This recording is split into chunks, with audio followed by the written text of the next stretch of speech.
4 बजे वाली चाय नहीं पिए, उस प्रकार का जय भीम आपके मुंह से निकला।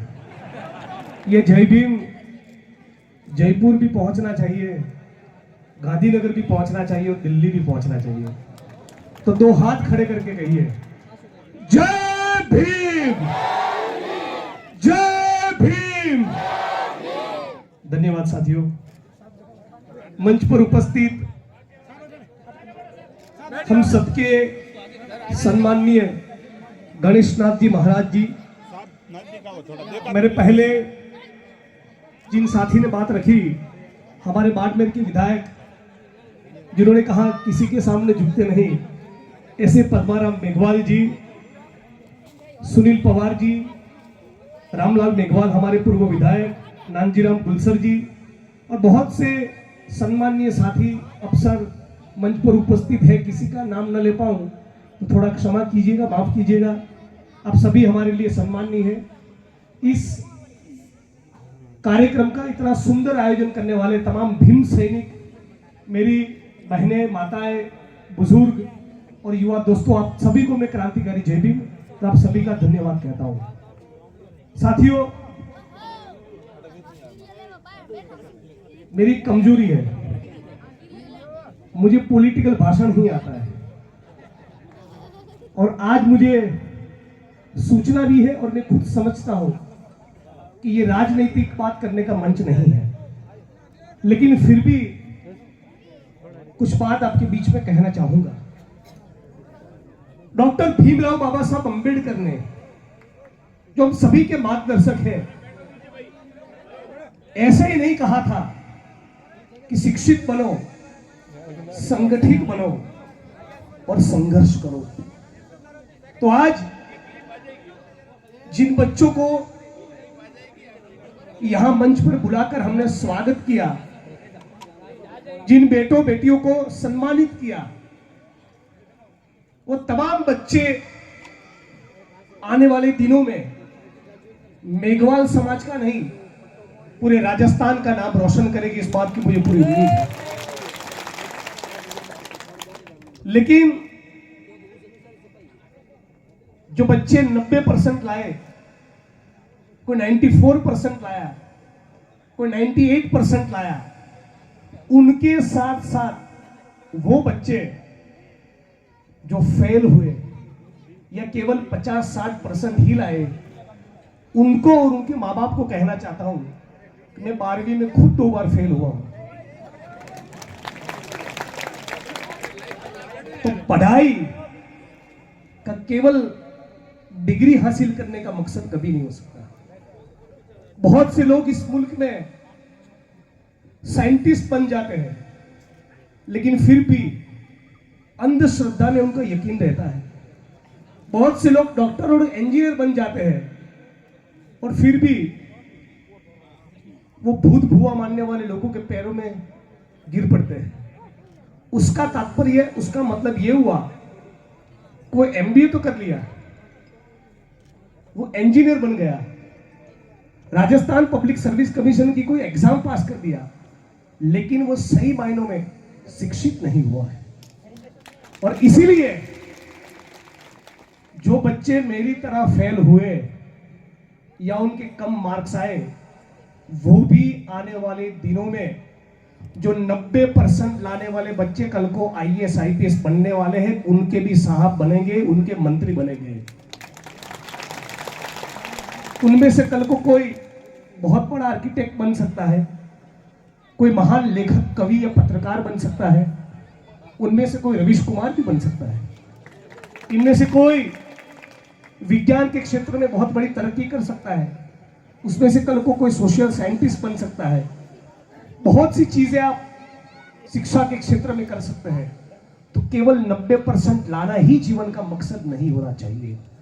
आप 90% लाओ, आप 95% लाओ, आप 98% लाओ, आप एमपी एमएलए बनो, आप आईएएस आईपीएस बनो, लेकिन जीवन और शिक्षा उससे भी बहुत बड़ी चीज है। उसके सारे आयामों को आप समझो। सावित्रीबाई फुले, उनके पास तो कोई बहुत बड़ी डिग्रियां नहीं थी, लेकिन आज हम तमाम लोग उनके चरणों में अपने सर को रखते हैं।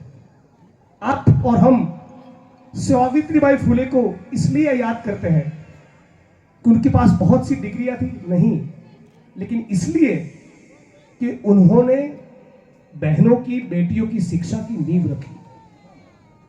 सावित्रीबाई फुले जब घर से निकलती थी तो उस दौर के रूढ़िवादी लोग उनके ऊपर कूड़ा डालते थे, कचरा डालते थे और ये कहते थे इसने नाक कटवा दी हमारी, क्योंकि वो उस दौर था जब बच्चियों की, बहनों की पढ़ाई के ऊपर प्रतिबंध था।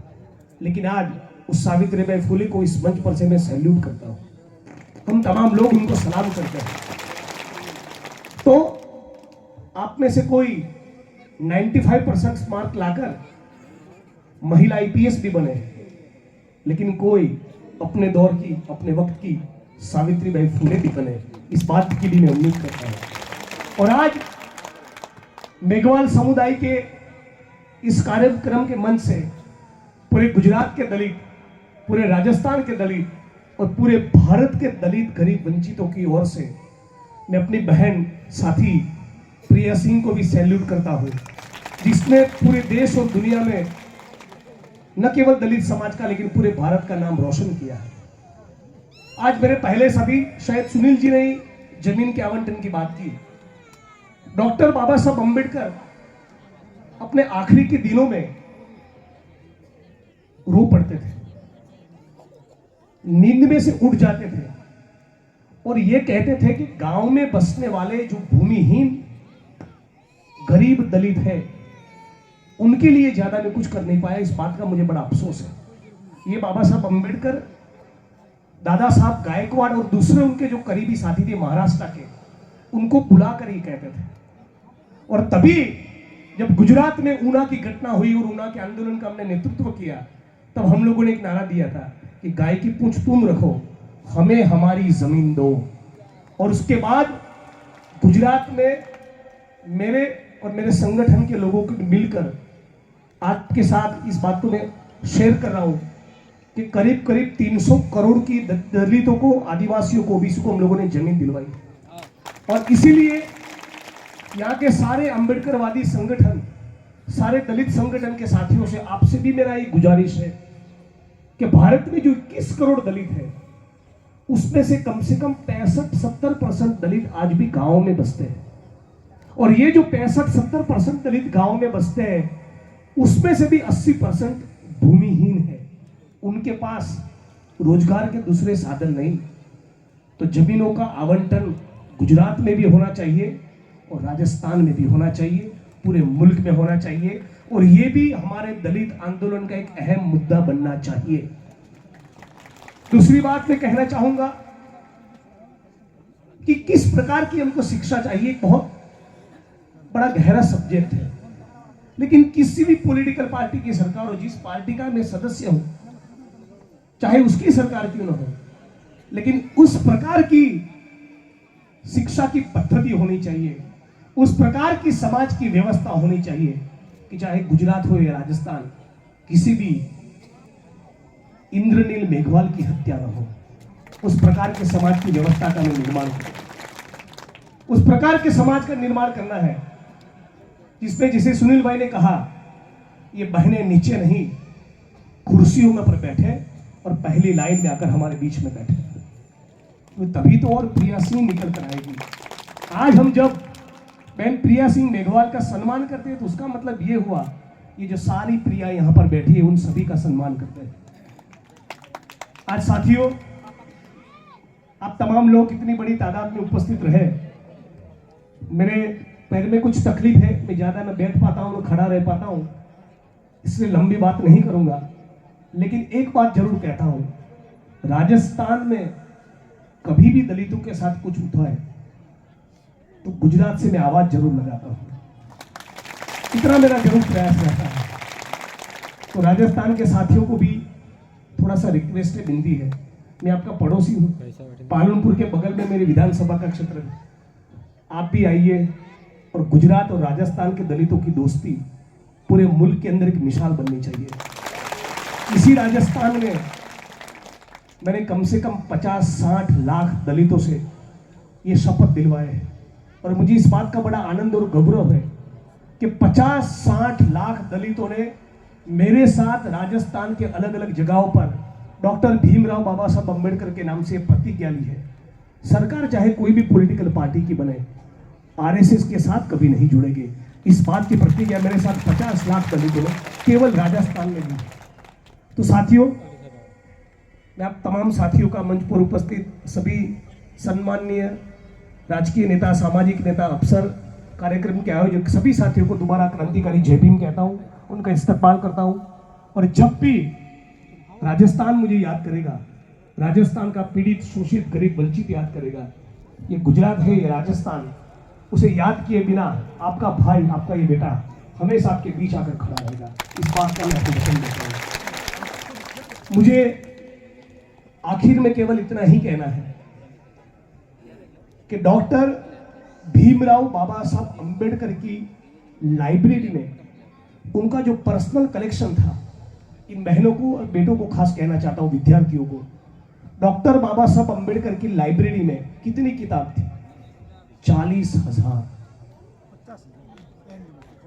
40,000, 50,000 किताब किसी एक व्यक्ति के पास हो। साल में कितने दिन होते? 365। आप रोज की 2 किताब खरीदेंगे तो एक साल की 730 होगी। 10 साल तक आप किताब खरीदोगे रोज की 2 तो 7,300 होगी। 20 साल तक बिना एक भी दिन का ब्रेक लिए रोज की 2 किताब खरीदोगे तब भी 14-15 हजार होगी। डॉक्टर बाबा साहब अम्बेडकर के पास 40,000, 50,000 किताबें थी। इसीलिए ये भीम, डॉक्टर भीमराव बाबा साहब अम्बेडकर बन पाया। शहीद आजम भगत सिंह जो क्रांतिकारी जीवन में निकल चुके थे, उनके जो साथी जिनको फांसी नहीं हुई, जिनको लंबी लंबी जेल हुई, किसी को 12 साल, 15 साल, 20 साल, ऐसे जो साथी स्वतंत्रता के बाद जेलों में से छूट कर आए, उनमें से कुछ साथियों ने किताब लिखी। उसमें से एक साथी लिखते हैं कि भगत सिंह का पायजामा घुटनों से नीचे जब घिस जाता था तो उसे काटकर वो हाथ में लगाते थे, लेकिन उस अवस्था में भी भगत सिंह की जेब में किताब अवश्य रहती थी। ये 2 बात भगत सिंह की और बाबा साहब अम्बेडकर की आप तमाम स्टूडेंट्स, तमाम विद्यार्थी याद रखेंगे। और तभी मैं ये नारा आपके बीच में रखना चाहूंगा, नए समाज के वास्ते चलो भगत सिंह और अम्बेडकर के रास्ते। तो आप एग्जाम पास कर आईएएस आईपीएस बनने के लिए 90% भी लाओ, लेकिन साथ साथ ज्योतिबा फुले का पुस्तक गुलामगिरी भी पढ़ो। मैंने गुजरात में कुछ अफसर देखे हैं, गुजरात के बाहर भी देखे हैं, तगड़े मार्क्स लेकर आए 12th में, कॉलेज में, यूनिवर्सिटी में टॉप किए, आईएएस बने और आईपीएस बने, और फिर समाज को पूर्ण रूप से भूल गए। उसका कारण यह है कि फुले का गुलामगिरी नहीं पढ़ा था। राजस्थान पब्लिक सर्विस कमीशन की एग्जाम में यह तो आएगा कि जयपुर की आबादी कितनी है, वो तो आप शायद लिख लोगे, लेकिन फुले का गुलामगिरी पढ़ा है, स्वतंत्रता के आंदोलन के बारे में पढ़ा है, शहीद आजम भगत सिंह, सुखदेव और राजगुरु के बारे में पढ़ा है, रामास्वामी, पेरियार, अय्यानकरी, सावित्रीबाई फुले और बाबा साहब अम्बेडकर के बारे में पढ़ा है। तो आप ऐसे अफसर बनोगे जो विचारधारा से लेस हो, और तब जाकर आपको मन करेगा समाज में सामाजिक न्याय को सुनिश्चित करने का। तो आप तमाम लोग बढ़िया तैयारी करिए, 90% लाइए, एग्जाम पास करिए, बड़े बड़े साहब, बड़े बड़े अफसर बनिए, और समाज में जो आखिरी इंसान है, दलितों में भी दलित, ऐसा हमारा जो वाल्मीकि समाज है, जो आज भी सर पे बैला ढोने के लिए मजबूर है, जो आज भी 200, 300, 350, 400 रुपए के लिए गटर में उतरकर मरने के लिए मजबूर है। आज भी दलित और आदिवासी समुदाय के वो लोग जो ईंटों के भट्ठों में, केमिकल की फैक्ट्रियों में 12, 14, 16 घंटा काम करते हैं, उसके जीवन के बारे में यदि आप सोच पा रहे हो, उसके जीवन में बदलाव के लिए आपको करने की कुछ तमन्ना आपके दिल में पैदा हो रही है, तब आपकी डिग्रियों का कुछ मतलब है। इन्हीं शब्दों के साथ अपनी वाणी को विराम दूंगा। जय भीम, जय भारत और इंकलाब जिंदाबाद। मेरे साथ एक नारा लगाएंगे दोबारा, मैं कहूंगा लड़ेंगे, आपको कहना है जीतेंगे। लड़ेंगे तभी जीतेंगे ना, और ताकत के साथ। तो लड़ेंगे, लड़ेंगे, लड़ेंगे। धन्यवाद साथियों। जय भीम। इनकलाब जिंदाबाद। गुजरात हो, राजस्थान हो और मुल्क का कोई भी कोना हो, दलितों के, गरीबों के, वंचितों के आत्मसम्मान के लिए लड़ेंगे और लड़ेंगे और जीतेंगे भी। जय भीम। इनकलाब जिंदाबाद।